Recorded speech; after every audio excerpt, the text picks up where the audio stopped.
మంచి భవిష్యత్తులో పైకి వస్తారో వాళ్ళు లైఫ్ లాంగ్ బాగుపడతారు.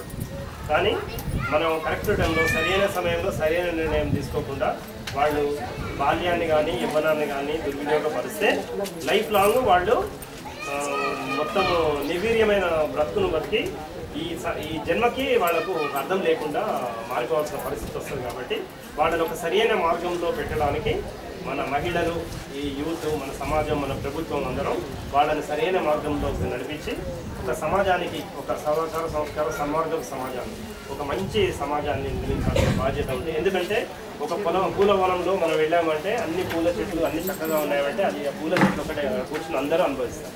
ఒక మంచి రుచికరమైన వంట బిర్యానీ తిన్నామంటే అందులో ఉన్న ప్రతి దినుసులు కూడా ఉంటుంది కదా, బాధ్యత ఉంటేనే కదా అది ఒక రుచికరమైన వంటకంలాగా తయారవుతుంది.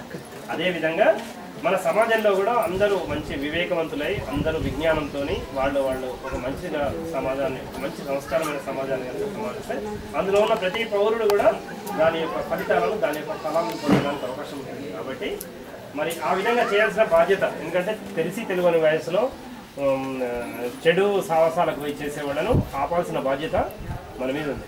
ఎందుకంటే హత్యలు చేసిన వాళ్ళని కూడా మనం పోయి అడిగితే, జైలు పోయి అడిగితే వాడు అంటాడు నాకు తెలియక చేశాను అంటాడు.